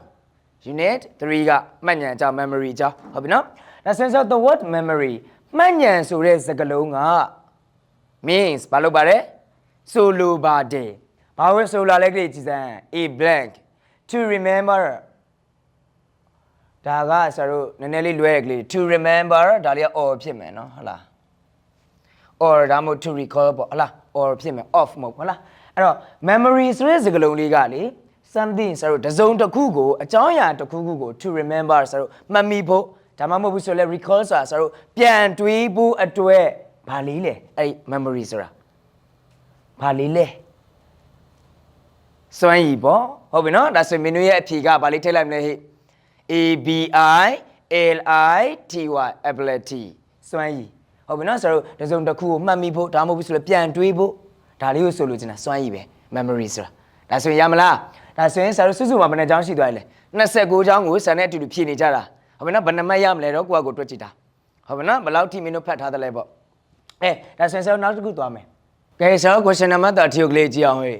အဲ့မှာ without memory ဆရာတို့မှတ်ဉာဏ်မရှိဘဲနဲ့ we would be ဆရာတို့ကဖြစ်သွားလိမ့်မယ်တဲ့ကလေးတွေ helpless ဆရာတို့အကူအညီမဲ့သွားမယ်နောက်က useless အသုံးမဝင်တော့ဘူးအသုံးမကျတော့ဘူးဒီလိုဖြစ်သွားမယ်အဲ့တော့ would be ဘာလေးပေးထားလဲဆိုတော့ you လေးပေးထားတယ်အဲ့တော့ unit 3ကိုဆရာတို့ဖတ်ထားရင် quit ဖြေနိုင်မှာပဲအဖြေချက်ချင်းရေးထားဟုတ်ပြီနော်အဲ့တော့မှတ်ဉာဏ်မရှိဘဲနဲ့အကူအညီမဲ့သွားမယ် useless ဖြစ်သွားမယ် you နဲ့စထားတယ်ကလေးတွေမင်းတို့အားလုံးရဲ့အဖြေက utterly လုံးလျက်တရားလုံးဝကိုအကူအညီမဲ့သွားမယ် useless ဖြစ်သွားမယ်ဟုတ်လားမဟုတ်ဘူးလားဟုတ်ပြီနော်ကဲဒါဆိုရင်ဆရာတို့မင်းတို့ရဲ့အဖြေကဘာလေးဖြစ်မလဲဟဲ့ utterly utterly အမှတ်သား T ရဲ့အဖြေအဆိုရမနော်ကဲဒါဆိုရင်ဆရာတို့ question number 31ကိုသွားရအောင် e blank memory ဆရာတို့ unit 3ရဲ့ memory အကြောင်းသိပြီဆိုရင်ဆရာတို့ဒီ memory ဘယ်နှမျိုးရှိလဲဆိုတော့မင်းတို့မှတ်ထားရမယ်ဒါပေါ်နေမှရမယ်နော်ကဲဒါဆိုရင် e blank memory ဆိုတော့ဒါလေးပြထားမှတော့ဖြေနိုင်တဲ့သူကချက်ချင်းဖြေနိုင်ပြီ e မြင်တာနဲ့ဟုတ်ပြီနော်ကဲဒါဆိုရင်ဆရာတို့ကြည့်အောင်အဲ့တော့ e memory ဒီ memory ကတဲ့ဆရာတို့ is ဖြစ်ပါတယ်တဲ့ကလေးဘာလဲဆိုတော့ of our past ဆရာတို့အတိတ်ကာလရဲ့ဆရာတို့နော် events ဒီအဖြစ်အပျက်တွေနော် situation ဆရာတို့အခြေအနေတွေနောက်ခု places ဆရာတို့နေရာတွေရဲ့ memory မှတ်ဉာဏ်ဖြစ်တယ်ဒါဟာဘာ memory လဲအားလုံးရဲ့အဖြေက episodic memory ဟုတ်ပြီနော်ကဲအားလုံးစလုံးပေါင်းစမ်း sorry မနေနဲ့မှားသွားပြီ episodic episodic memory အဲ့ဆိုရမယ်ဟုတ်ပြီနော်ဒါလေးဖြေလေးရကဲဆရာတို့နောက်တစ်ခုသွားအောင်ဟဲ့အဲ့တော့ one someone ဆရာတို့တစ်စုံတစ်ယောက်ကလေas ဆရာတို့ကိုကျွန်တော်တို့ကို about our first day at school ဆရာတို့ကျောင်းစတက်တဲ့နေ့အကြောင်းပေါ့နော်ကျောင်းရဲ့ပထမနေ့အကြောင်းကိုဆရာတို့ကိုကွက်လက်တဲ့အခါမှာကျွန်တော်တို့ကလေ will use ဘာလို့လိမ့်မယ်သုံးလိမ့်မယ်တဲ့ဆရာတို့ဟုတ်လားဘာ memory ကိုအသုံးပြုမှာလဲဟဲ့ episodic memory ကိုအသုံးပြုမယ် to answer ဟုတ်ပြီလားပြန်ဖြေဖို့အတွက်အဲ့ဒီမေးတဲ့သူမေးတဲ့မေးခွန်းဆရာတို့ပြန်ဖြေဖို့အတွက်ကိုဆရာတို့ episodic memory ကိုအသုံးပြုမယ် तू ကဘာလုပ်မှာတော့ဆရာတို့ရဲ့အကြောင်းမေးမှာပေါ့ဟုတ်လားမဟုတ်ဘူးလားဒါဆိုရင်ဆရာတို့ဒီမှာ subject လေးပါတယ်လေဒီမှာက blank ဒါဆိုရင် verb လာမယ်ပေါ့ဟုတ်ပြီနော်ဒါဆိုရင်မင်းတို့ရဲ့အဖြေက ask ဟုတ်လားမဟုတ်ဘူးလားဟေးဘာလေးထည့်အောင်မလဲ as လေးထည့်အောင်မယ်ကဲဒါဆိုရင်ဆရာတို့နောက်တစ်ခုသွားမယ်ဟဲ့ကဲသွားရအောင်နော်အဲ့တော့ ကြည့်အောင်ဟဲ့ for students ဘယ်သူတွေအတွက်လဲကျောင်းသားကျောင်းသူတွေအတွက်မင်းတို့အတွက်ဟုတ်ပြီလားအဲ့တော့ the incoming information of a new lesson ဒီ of a new lesson ဆိုတော့သင်ခန်းစာအသစ်တစ်ခုရဲ့ incoming information ဆိုတော့အသစ်တော့အချက်လက်တွေပေါ့သတင်းချက်လက်တွေသတင်းချက်လက်အသစ်တွေပေါ့ဒါတွေကိုအဲ့ဒီကျောင်းသူကျောင်းသားတွေက is store ဘာလို့လဲတင်ထားတယ်လို့ပြောချင်တာသူတို့ရဲ့ blank memory ဘာ memory မှာတင်ထားမလဲတေချာတစ်ခုကွာ S နဲ့ပေးထားတယ်မင်း memory မှာဆိုတော့၃မျိုးသိရင်ရတာကိုsemantic memory နောက်တစ်ခုဘာ memory လဲ procedural memory နောက်တစ်ခု episodic memory ဟုတ်တယ်မလားဒါဆိုရင်ဆိုတော့ဒီမှာ S နဲ့စထားပြီးပြီဒါဆိုရင်ဘာ memory လဲ semantic memory ဒါဆိုရင်မင်းတို့ရမလား semantic memory SEMANTIC ဒါဆိုရမှာပါနော်ကဲဒါဆိုရင်ဆိုတော့နောက်တစ်ခုကြည့်ရမယ်ကြည့်အောင် the blank makes ကြည့်လိုက် P နဲ့စထားပြီးပြီအဲ့တော့ကိုလက်ကြီးက makes us perform ကျွန်တော်တို့ကိုစွမ်းဆောင်ပေးဖို့ကူညီပေးတယ်အဲ့တော့စွမ်းဆောင်ပေးတယ်ဒါကိုပြောချင်တာ skill is such as driving a car ဆိုတော့ကားမောင်းခြင်းကဲ့သို့သောဆိုတော့စွမ်းရည်နော်ကားမောင်းခြင်းကဲ့သို့သောစွမ်းရည်ဒါတွေကိုဆိုတော့စွမ်းဆောင်ပေးတယ်ဒီဟာကြီးက P နဲ့စတဲ့ဟာကြီးကဘာဖြစ်မလဲဟဲ့ procedural memory လေးတော့စောက်ထည့်ပြောဟုတ်ပြီနော်ဒါဆိုရင်မင်းတို့ရဲ့အဖြေက procedural memory ဟုတ်ပြီနော် PROCEDURAL memory လေးထည့်ပေး procedural memory ဒါဆိုရမယ်နော်အဲ့တော့ memory ၃မျိုးအလုံးပါသွားပြီရမယ်နော်ကဲဒါဆိုရင်နောက်တစ်ခုသွားကြည့်အောင်ဟေ့အဲ့တော့ in Brunei နဲ့ကလေးတွေဘယ်နိုင်ငံမှာ Brunei နိုင်ငံမှာ the historical floaty village အဲ့တော့ village ကရွာ historical ဘာလို့တော့ရှေးကြတော့ပေါ့ဟုတ်ပြီနော်ရှေးကြတာကိုပြောချင်တာ history သမိုင်းဝင်တော့အဲ့တော့ရှေးကြတဲ့ရှေးဟောင်းဒီရဲ့ floating village ဘာလဲရေပေါ်ရွာကိုပြောချင်တာဟုတ်ပြီနော်အဲ့တော့ Brunei နိုင်ငံမှာရှိတဲ့အဲ့ဒီရဲ့ရှေးဟောင်းရေပေါ်ရွာက is ဖြစ်ပါတယ်တဲ့ကလေးတွေဟုတ်ပြီနော်အဲ့တော့ Brunei နိုင်ငံမှာရှိတဲ့ရေပေါ်ရွာရှေးဟောင်းရေပေါ်ရွာဘာဖြစ်မလဲအဲ့တော့ Brunei အကြောင်းကိုမင်းတို့သေချာဖတ်တိုင်း K နဲ့စတာအားလုံးဖြေနိုင်လိုက်မယ်လေအဖြေတော့ရေးပြီးနေတော့မှာဆရာတို့ကဟုတ်ပြီနော် K နဲ့စတာဘာလေးဖြစ်မလဲအားလုံးရဲ့အဖြေက Cambodia ဟုတ်လားမဟုတ်ဘူးလား KAMPONG AYER Cambodia ဒါဆိုရမှာပါနော်ကဲဒါဆိုရင်ဒါလေးရဆိုတော့ spelling မှာဖို့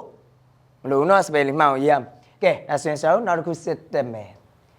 question number 36 in Cambodia လေးဘယ်နိုင်ငံမှာ Cambodia နိုင်ငံမှာဘီနဲ့စတာတဲ့ဟာကြီးကဟုတ်ပြီနော်ဒါကြီးကလေး is ဖြစ်ပါတယ် an ideal destination အကောင်းဆုံးနေရာဘာနေရာအကောင်းဆုံးနေရာဘာအတွက်လဲဟဲ့ for a leisurely day tour ဆိုတော့တကယ်ကို EECC ဒီလိုမျိုးခီးသွားခြင်းတဲ့ဟာတွေအတွက်เนาะခီးသွားဖို့အတွက်ကိုအကောင်းဆုံးနေရာတစ်ခုဖြစ်တယ်ကမ္ဘောဒီးယားနိုင်ငံမှာဘာကြီးတော့ဖနွမ်းပဲဟုတ်လားမဟုတ်ဘူးလားဟုတ်ပြီเนาะဒါဆိုရင်မင်းတို့ရဲ့ spelling အမှန်လေးကိုပေါင်းကြည့်မယ်ဆိုရင် PHNOMPENH ဖနွမ်းပဲရမယ်နော်ကဲဒါဆိုရင်ဒါလေးကိုနားလဲသလားနားလဲပါနော်စုစုပေါင်းဆိုတော့ဘယ်နှခုရှိပြီလဲ36ခုရှိပြီမင်းတို့ဘယ်နှမှတ်ရပြီလဲကိုယ့်ကိုသိချပြန်စစ်တာဟုတ်ပြီနော်ကဲဒါဆိုရင်ဆိုတော့နောက်ဆက်တက်မယ်ကြည့်အောင်လေးအဲ့တော့ on the northwest coast of Java ဆိုတော့ Java ကျွန်းရဲ့အနောက်မြောက်ကမ်းရိုးတန်းမှာရှိတဲ့ Jakarta ဟုတ်ပြီနော်အဲ့တော့ Jakarta မှာကလေး has ဘာလို့ပါလဲရှိပါတယ်ဘာရှိမှာတော့a blank of industries အဲ့တော့စက်မှုလုပ်ငန်းတွေတဲ့ဆရာတို့လား like ကဲ့သို့ textiles ဆရာတို့အထည်လေးလုပ်ငန်းတွေနောက်တစ်ခုကကျတော့ chemicals ဘာလဲဓာတုဗေဒပစ္စည်းတွေနောက်တစ်ခု plastics ဘာလဲ plastic ပစ္စည်းတွေအဲ့ဒီလိုမျိုးအခြားဟာတွေရောအဲ့ဒီလိုမျိုးဆရာတို့ industry ဆရာတို့စက်မှုလုပ်ငန်းတွေဘာလို့ရစုစည်းရဖြစ်မှာပေါ့ a blank article a ပေးထားတဲ့အတွက်ဆရာတို့ noun ဝင်ရမယ်တကယ်တော့ဆရာတို့စာပိုက်ထဲမှာအဲ့လိုမျိုးကွတိပေးထားလားမပေးထားဘူးနော်ဘယ်လိုလေးပေးထားအောင်စာပိုက်ထဲမှာတကယ်တမ်းပါတာ a place ဆရာတို့ဟုတ်လားမှတ်မိလားမင်းတို့ a place where industries like no chemicals plastics textiles and other are concentrated ဒီလိုလေးမပါဘူးလားစုဝေးရနေရဆိုပြီးမှလေအဲ့ဒါယူဆရာတို့ concentrated လာဖြေလို့ရပါမလားမရဘူးလေဒါလေးကိုနည်းနည်းလေးတော့ပြန်ချိန်ပြရမယ်ဆရာတို့စုဝေးရနေရတခုလို့ပြောချင်တာ concentration ဟုတ်ပြီနော်အဲ spelling အမှန်လေးရကြည့်အောင် CONCENTRATION ဟုတ်ပြီနော်ဒီလိုလေးဆရာတို့ဘာလို့ပေးမလဲပြန်ချိန်ပေးရမယ်အလုံးလေးရမယ်နော်ကဲဒါဆိုရင်ဆရာတို့နောက်ဆက်တက်ဦးမယ်ဟဲ့ကြည့်အောင် il နဲ့စထားတယ်ကလေးတွေ initial letter ဟုတ်ပြီနော်ဒါကြီးကလေးကြည်စမ်း is ဖြစ်ပါတယ် the most visited place in Laos အဲ့တော့ဆရာတို့လာအိုနိုင်ငံမှာလေတကယ်လို့ဆရာတို့ဗာလဲဆိုတော့ခီးသွားလို့အကောင်းဆုံးနေရာပေါ့ခီးသွားတဲ့အများဆုံးသွားကြတဲ့နေရာဖြစ်တယ် and ပြီးတော့အဲ့ဒါကဗာလဲဆိုတော့ဖြစ်သေးတာဗာလဲဆိုတော့ UNESCO UNESCO World Heritage Site ဗာလဲဆိုတော့ဆရာတို့ UNESCO ကမ္ဘာအမွေအနှစ်နေရာတစ်ခုလည်းဖြစ်တယ်တဲ့ဒါကြီးကလာအိုနိုင်ငံမှာခီးသွားတဲ့အများဆုံးသွားကြတဲ့နေရာဘာဖြစ်မလဲဟိဒီအကြောင်းတည်ထားရင်တော့ဒါကိုကွတ်တိဖြစ်နိုင်မှာအပြေစဉ်းစားနေပြီလားကဲကြည့်အောင်တစ်ချက်ဘာလဲဟိ Luang Prabang ဟုတ်ပြီနော် Luang Prabang ဒါကြီးကဆရာတို့ဟလာလာအိုနိုင်ငံမှာခီးသွားတဲ့အများဆုံးသွားကြတဲ့လေဘက်သွားကြတဲ့နေရာ Luang Prabang UNESCO ဘာလဲအမွေနှစ်နေရာတစ်ခုလည်းဖြစ်တယ်အဲဆိုရင်ဆရာတို့ရမလားရမနော်ကဲအဲဆိုရင်ပြီးတော့မှာပါဗျာဆရာတို့စစ်ကြည့်အောင်ဟုတ်လားကြည့်အောင်ကလေးတွေ the 5 central towers of Angkor Wat အဲ့တော့ Angkor Wat ဘုရားကျောင်းကြီးရဲ့ central ဘာလဲဟိဘဟု towers ကမျိုးစင်5ဆိုတော့5ခုအဲ့တော့ Angkor Wat ဘုရားကျောင်းကြီးရဲ့ဆရာတို့ဟုတ်လားဘဟုမျိုးစင်ကြီး5ခုကဒါ phrase တစုတည်းကိုဟုတ်ပြီနော်က symbolize ဘာလုပ်နေပါလဲပေါ်ပြနေတယ်ရည်ညွှန်းနေတယ်ဒါကိုပြောချင်တာကိုစားပြုနေတယ်ဟုတ်ပြီနော်ဘာကိုစားပြုတာလဲဆိုတော့ကလေးကျန် the blank of Mount Meru Mount ကပါလေတောင်မေရုတောင်ရဲ့ဘာကိုစားပြုနေတာတောင်ထွတ်တောင်ပြားလေးအထုပ်ထိပ်လေးကိုစားပြုတာမှန်လားဟုတ်ပြီနော်ဒါဆိုရင်မင်းတို့ရဲ့အဖြေက PEAKS pigs တောင်ထွတ်တောင်ပြားလေးအထုပ်ထိပ်လေးတွေကိုဆရာတို့ဗာလဲကိုစားပြုတာဒါဆိုရင်ဆရာတို့ရမလားရမနော်ကဲဆရာတို့နောက်ဆက်တက်မယ်ကြည့်အောင်နော်အဲ့တော့ question number 42ကြောင့်လေ the words ဆိုတာကနံရံအဲ့တော့နံရံတွေဗာလဲဆိုတော့ of the old Hotai library ဆရာတို့ရှေးဟောင်းပါကြီးလေဟိုထိုင်းစာကြီးကြိုက်ကြီးရဲ့ဗာရေးကိုပါလေနံရံတွေကိုအာခါဘာဘာလုပ်ထားပါတယ်ဖုံးထားတယ်ခါဘာလုပ်ထားတယ်လို့ပြောချင်တာဘာရင်းနဲ့ဖုံးထားတာလဲ with s နဲ့စာထားတယ်ဒီအကြောင်းအရာတွေပတ်တိုင်းကွက်တိဖြေနိုင်မှာပဲလေဖြေတောင်ဖြေနေကြပြီးတော့မယ်ဆရာတို့မင်းတို့အားလုံးရဲ့ဖြေလေးကဘာနဲ့ဖုံးထားမှာလဲဟိနီလာတွေနဲ့ဖုံးထားတာဟုတ်လားမဟုတ်ဘူးလားဟုတ်တယ်နော်ကဲဒါဆိုရင်မင်းတို့အားလုံးရဲ့အဖြေကစလုံးပေါင်းစမ်း SAPPHIRES sapphires နီလာတွေနဲ့ဆရာတို့ဗာလဲဖုံးထားတယ်ဒါဆိုရမလားရမနော်အဖြေလဲမှန်ပါပါမှန်ရင်လဲမှန်မှာပေါ့ဟုတ်ပြီနော်40တော့ရှိနေပြီဘယ်နှမှတ်တော့ရမလဲမင်းတို့တစ်ချက်ကြည့်ထားကဲဒါဆက်သွားအောင်မယ်ကြည့်အောင်ဟေ့အဲ့တော့မြန်မာအကြောင်းလေးအဲ့တော့ရှေးဟုတ်ပြီဆိုတော့ဟုတ်လားရှေးမှာတွေကတော့တခြားနိုင်ငံအကြောင်းဆိုဟာဆရာသမီးတို့ကစလုံးပေါင်းမရဘူးဘာညာမအော်နဲ့တော့ကိုယ်နိုင်ငံအကြောင်းရောက်ပြီဟုတ်ပြီနော်ကိုယ်နိုင်ငံအကြောင်းရောက်ပြီမှန်ကုန်မှန်ရမယ်ကြည့်အောင်အင်းလေး lake ဘာကြီးလဲဟေ့အင်းလေးကန်ဆရာတို့ဘယ်မှာရှိရလဲရှမ်းပြည်ဟုတ်ပြီနော်အဲ့တော့အင်းလေးကန်ကြီးက is famous ဘာလို့ပါတယ်ကြော်ကြားပါတယ်နာမည်ကြော်ပါတယ်ဟုတ်ပြီနော်အဲ့တော့ဘာအတွက်နာမည်ကြော်ရလဲကလေးတွေ၎င်းရဲ့ဘာအတွက်လဲ L နဲ့စထားတယ်ရှမ်းပြည်အင်းလေးဆိုတာနဲ့မင်းတို့ဘာကိုပြေးမြင်လဲကန်ကြီးကိုပြေးမြင်တယ်ဟုတ်ပြီနော်ဆရာတို့ရေပေါ်မှာစောက်ထားတဲ့အိမ်တွေကိုပြေးမြင်တယ်နောက်တစ်ချက်ဘာကိုပြေးမြင်သေးလဲလှေတွေကိုပြေးမြင်တယ်ဟုတ်ပြီလှေပေါ်မှာဆရာတို့ဘာတွေကိုပြေးမြင်လဲလှေမောင်းတဲ့သူတွေဟုတ်ပြီလှေမောင်းတဲ့သူတွေကိုမမဆရာတို့ဘာနဲ့မောင်းတာတော့ခြေထောက်နဲ့လေလှော်တာပြောပါတယ်မောင်းတယ်လို့တောင်းနေပြီဆရာဟုတ်လားလှော်တာလေခြေထောက်ကြီးနဲ့လှော်တာလေဟုတ်ပြီနော်မတ်တက်ရပြီးတော့အဲ့တော့ခြေထောက်နဲ့လှေလော်သူတွေဟုတ်လားမဟုတ်ဘူးလား leg rowers ဒါပဲဖြစ်မယ်လို့ဆရာတို့ထင်ပါတယ်ဟုတ်ပြီနော်အဲ့တော့ LG leg ROWERS rowers leg rowers ဗာလဲခြေထောက်နဲ့လှေလော်သူတွေဒါတွေအကြောင်းလို့ဆရာတို့နာမည်ကြော်တာပါတဲ့ဒါဆိုရမယ်နော်ကဲဆရာတို့စကြည့်မယ်ဟဲ့ကြည့်အောင်ဟဲ့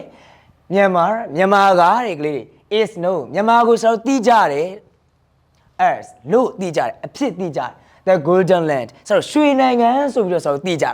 နော်ရွှေနိုင်ငံလို့သိကြတာဟာဒါတွေကြောင့်ကလေးတွေ the golden ဆရာတို့ဖျားတွေအကြောင်းမလို့ဘာတွေကြောင့်ဖျားတွေအကြောင်းမလို့ဆရာတို့ရွှေနိုင်ငံကြီးဆိုပြီးသိကြတာဟုတ်ပြီဘာဖျားတွေလဲကြီးနဲ့စထားတယ်အားလုံးရဲ့အဖြေကစလုံးပေါင်းစမ်း GLITTERING glittering တလက်ပြိုပြစ်တောက်ပနေတဲ့ရွှေရောင်တွေတောက်ပနေတဲ့ဘာတွေကြောင့်ဖျားတွေကြောင့်မလို့ဒီရဲ့ရွှေနိုင်ငံလို့ဆိုမသိကြဘူးလားဟုတ်ပြီနော်ဘယ်နိုင်ငံလဲမြန်မာနိုင်ငံဒါဆိုရင်ဆရာတို့ရမလားဟဲ့ရမှာပါနော်ကဲဒါဆိုရင်ဆရာတို့နောက် sentence တစ်ခုတည်းရအောင်နောက် sentence တစ်ခုတည်းရအောင်နေပြည်တော်အဲ့လဲသိမှာပဲ H မြင်တာနဲ့မင်းတို့အဖြေတောင်တန်းရေးပြီးအောင်မယ်အလောက်တောင်မင်းတို့တော်နေတာ ဟုတ်ပြီနော်အဲ့တော့ဆရာတို့ကတစ်ခေါက်လောက်ဖတ်လို့တော့ပြောတယ်သို့တော်ညာလည်းပဲမင်းတို့ကဆရာထက်ကြော်လို့မလို့ပါလဲအခေါက်100လောက်ဖတ်ရင်လည်းဖတ်ထားမှာပေါ့ဟုတ်ပြီနော်အဲ့တော့နေပြည်တော်ကတဲ့ is ဘာလို့ပါတယ်ကလေးတွေဖြစ်ပါတယ်ဟုတ်ပြီ the h blank of ဟောဒီမှာ article there ဟောဒီမှာ preposition of ဘာဝင်တော့မယ်နောင်လေးဝင်ဖို့တည်ကြနေဟုတ်ပြီနော်ကဲကြည့်အောင်ကလေး government ministries ဘာဌာနတွေအစိုးရဝန်ကြီးဌာနတွေရဲ့ကလေးတွေဘာဖြစ်တာလဲမင်းတို့အားလုံးရဲ့အဖြေကရေရောရေးနေကြပြီလားမင်းတို့အားလုံးဘာဖြစ်လဲ headquarters ရေရောရေးပြီးမှာပါနော်ဘာလဲဟေ့ headquarters ဘာလဲကလေးတွေဌာနချုပ် s လေးမေးမယ်နော်ဘာဖြစ်တာလဲအစိုးရဝန်ကြီးဌာနတွေရဲ့ဆိုတော့ဘာဖြစ်တာလဲဌာနချုပ်ဖြစ်တာဒါဆိုရမလားကဲဒါဆိုရင်ဆိုတော့81အောင်ဆိုကြည့်အောင်ကလေးနောက်တစ်ခု many existing old monuments ဆိုတော့အထိမ်းအမှတ်ကြောက်တိုင်တကယ်နော်ဆိုတော့ existing ဆိုတာတည်ရှိနေသေးတာဆိုတော့ယခုအချိန်ထိနော်ဆိုတော့အခုပြစ္ဆုတ်ပံကာလအထိကိုဆိုတော့ဟလားနော်တည်ရှိနေသေးတဲ့ရှေးအောင်အထိမ်းအမှတ်စောက်အုံတွေဟလားရှေးအောင်အထိမ်းအမှတ်ကြောက်တိုင်တွေဒါတွေကကလေးတွေ still reflect ဘာလို့နေစေထင်ဟပ်နေစေဘာလို့နေစေထင်ဟပ်နေစေဘာလို့ထင်ဟပ်နေရလဲကလေးကြည်စမ်း the greatnessတကယ်ကိုကြီးကျယ်ခမ်းနားမှုနဲ့ G blank ဘာကိုထင်ရနေရလဲအားလုံးရဲ့အဖြေက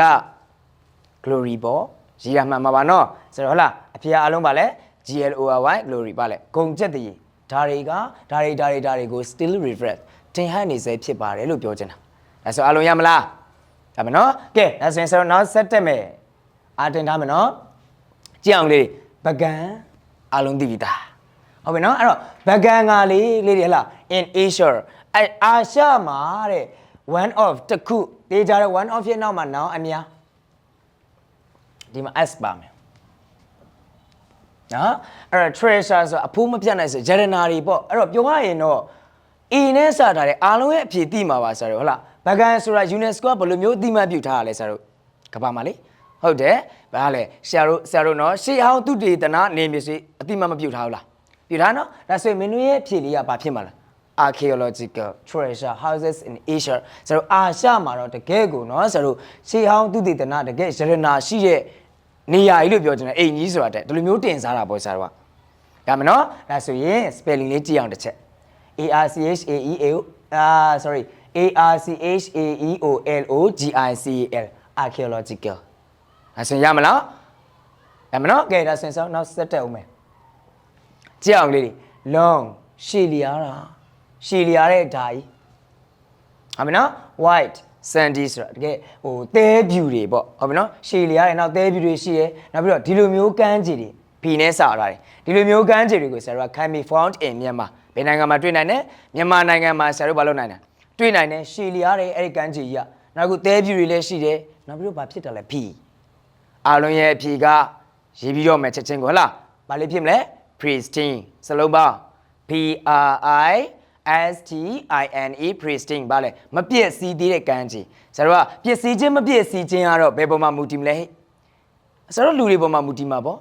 လူတွေစီးကမ်းမရှိရင်တော့အဲ့ဒီတဘာဝအလှတရားကြီးဘာလို့သွားမှာပဲလဲပြည့်စည်သွားမှာပဲ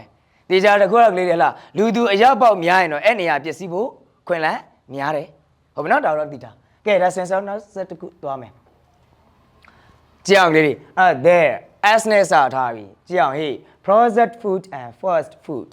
အဲ့တော့ processed food ဆိုတော့ပြုပြင်ထားတဲ့အစားအစာဘာအစားအစာပြုပြင်ထားတဲ့အစားအစာ fast food ကအမြဲစားဒါတွေရဲ့ blank ကွက်လက်ကဟုတ်တယ်မလားဟုတ်ပြီနော်အဲ့ဒီကွက်လက်ကကလေး can increase ဘာလို့နိုင်ပါတယ်တိုးပွားလာနိုင်ပါတယ်တဲ့ဘာတွေကိုတိုးပွားနိုင်တာလဲဟေ့ risks to health ကျန်းမာရေးအန္တရာယ်တွေကိုဘာလို့နိုင်တာတိုးပွားနိုင်နေဘာဖြစ်မလဲ as နဲ့စထားတဲ့ကလေးတွေအားလုံးရဲ့အဖြေကစလုံးပေါင်းစမ်း SPREAD spread ပြန့်နှံ့မှုဒါတွေရဲ့ပြန့်နှံ့မှုကကျန်းမာရေးအန္တရာယ်ကိုတကယ်ကိုတိုးပွားလာနိုင်ဟုတ်တယ်နော်ကဲဒါဆိုရင်နော်ဆိုတော့ပြီးတော့မှာပါဟေ့48ကိုကြည့်အောင်လေ့ကျန် the Aari dolphins Aari လင်းပိုင်တွေက do not usually live ဘာလို့လေးမရှိဘူးနေထိုင်လေးမရှိဘူး in D ဆရာပြောနေတာမပြီးခင်မှာတော့မင်းတို့ရေးပြီးနေတော့မယ်ဟုတ်ပြီနော်အဲ့တော့ဘယ်မှာနေထိုင်လေးမရှိတာလဲဒီနဲ့စထားတယ် unit 1ကိုကြည်ကြည်ညံ့ညံ့ပိုင်ပိုင်နိုင်တဲ့အကြောင်းအရာအလုံးနားလည်နေရင်တော့သဘောပေါက်နေဆိုတော့ဖြေနိုင်မှာပဲလေအေးစစ်စစ်ဟုတ်ပြီနော်ဘယ်မှာနေထိုင်လေးမရှိရလဲအားလုံးရဲ့ဖြေက deep waters ရင်းနဲ့ပိုင်းတွေမှာဆရာတို့ဗာလဲအဲ့ဒီ area တွေလင်းပိုင်တွေနေထိုင်လေမရှိဘူးတဲ့အားလုံးအပြည့်မှန်ပါပါနော်ဆရာတို့စုစုပေါင်း48ကျောင်းရှိသွားပြီဘယ်နှမှတ်ရမလဲတော့ဆရာတို့တိုက်ကြည့်ထားကိုဟုတ်ပြီနော်ကိုဘယ်လောက်ထိလေ့လာထားလဲကိုဘယ်လောက်ထိဖတ်ထားလဲဆိုတော့ဒီမှာဆရာတို့ပေါ်မှာပဲဟုတ်ပြီနော်ကဲဆရာတို့နောက်ဆုံးတစ်ခုသွားအောင်လေးကြည့်အောင် GRAINS grains ကပါလဲအစီအစံတွေဟုတ်ပြီနော် NADS NAS ကဟုတ်ပြီဆရာတို့အခွန်မာသီးတွေ limit ကအစီနဲ့အသားတွေဟုတ်ပြီ fruits ကသစ်သီးတွေ vegetables ကဟင်းသီးတွေဒါတွေအားလုံးဟာကလေးဒီမှာနောက်တစ်မျိုးကြံသေးတယ်အဲ့ဒါတွေနဲ့ဒါတွေဟာဘာလို့ကြပါလဲဆရာတို့ဖြစ်ကြပါတယ်မဖြစ်တာလဲကလေး the whole foods ပြည့်ဝအစားအစာတွေဖြစ်ကြပါတယ်တလုံးလေးကြံနေတယ်ဘာမျိုးဘာလေးဖြစ်မလဲသိမှာပါနော်ဆရာတို့လားပြည့်ဝအစားအစာတွေမှာဒါတွေပါတယ်ဆိုတာသိမှာအားလုံးရဲ့ဖြေက LEGUMES legumes ပါလေပေးတောင်းရှည်ကြီးကိုပြောချင်တာဒါတွေအားလုံးဟာဆရာတို့ပါလေပြည့်ဝအစားအစာတွေဖြစ်တယ်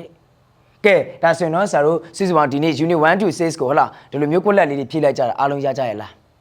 ရမှာပါနော်ဒါကြောင့်မလို့ဆရာတို့ဟုတ်လားဖတ်ထားဆိုတာဒါကိုပြောချင်တာဝုန်းတိုင်းဖြည့်နိုင်အောင်လို့နောက်ဆိုအကြာကြီးစဉ်းစားနေရမှာရတော့ရတယ်စလုံးကမပေါက်တတ်ဘူးဆိုတော့ဒါပဲလေဆရာတို့ဟုတ်ပြီနော်ကဲဒါဆိုရင်တော့ဆရာတို့ဒီနေ့စာသင်ချိန်ကိုဆရာတို့ဒီလောက်နဲ့ပဲနားရအောင်ကဲအားလုံးကိုဆရာတို့ကျေးဇူးတင်ပါတယ်